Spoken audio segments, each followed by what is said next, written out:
மருத்துவர் அண்ணன் அன்புமணி அவர்களை வணங்கி எங்களுடைய மேட்டூர் நகராட்சியில் உள்ள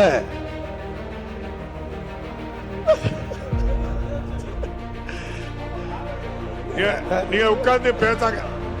அவங்க நீங்க தயவு செய்து இல்ல எல்லாரும் நம்மளுடைய அவங்க விருப்பப்பட்டவங்க அவங்க சொல்லட்டு ஒன்றும் பிரச்சனை இல்லை. நேத்து நீங்க கேள்வி பதிலுக்கு வாங்க.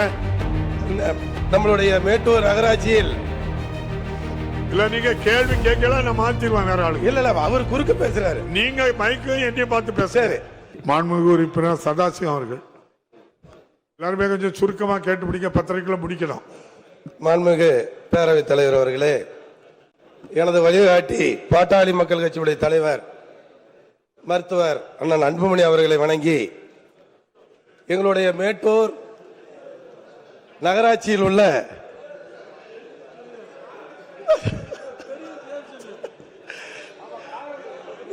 நீங்க உட்கார்ந்து பேசாங்க.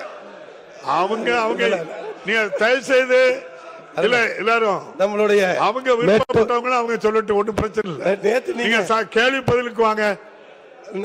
நம்மளுடைய மேட்டூர் நகராட்சியில் இல்ல நீங்க கேள்வி கேட்கல நான் மாத்திடுவேன் வேற ஆளு. இல்ல அவர் குறுக்க பேசுறாரு. நீங்க மைக்கு என்னையும் பார்த்து பேசுறாரு.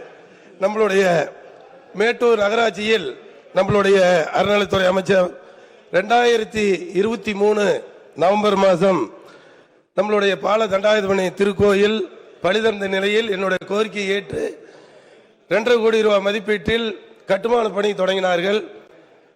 அது 10 மாத காலமாக கட்டுமான பணி தாமதமாக ஏற்பட்டது. அமைச்சர் அவர்கள் அது ஒப்பந்தக்காரர் அடிப்படையில் சொன்னார்கள். அது ஜேசி அவர்கள் தான் முயற்சி பண்ணோம். நீங்க எனக்கு கொடுத்துருக்கிறீங்க. மேட்டூர்ல இதுவரையும் எனது கோரிக்கையை ஏற்று 15 கோடி ரூபாய் அறநிலைத்துறையில் கொடுத்திருக்கிறாரு. அதுல நம்மளுடைய பால தண்டாயுதபணி கோயிலுக்கு ராஜகோபுரம் கட்டுவதற்கு கேட்டிருந்தேன். மண் பரிசோதனை நிலையில் சென்றிருக்குது என்று சொன்னார். அது எந்த நிலையில் இருக்கின்றது என்பதை அறிய விரும்புகிறேன். 2வது, குளத்தூர் ஒன்றியம் ஜலண்டேஸ்வரர் கோயில் பழுதடைந்து இருக்கின்றது. கட்டுமான பணி தொடங்கி எப்போது குடும்பங்களுக்கு செய்வீர்கள் என்று அறிய விரும்புகிறேன். இன்னொரு கேள்வி இருக்கு. மாண்புமிகு அமைச்சர் பதில் சொல்லுங்க. இன்னொரு கேள்வி இருக்கு, அப்ப சொல்லுங்க. மாண்புமிகு அமைச்சர் நேரம் இல்லை. ராஜகோபுர கட்டுமானியை பொறுத்தளவில் 1,20,00,000 ரூபாய் உபயதார நிதியில் மண் பரிசோதனை செய்யப்பட்டு பணிகள் தொடங்க தயாராக இருக்கின்றது. ஆனால் திருக்கோயிலுடைய கட்டுமான பணிகள் முடிந்த பிறகுதான் ராஜகோபுர பணிகள் தொடங்குகின்ற ஒரு சூழ்நிலை.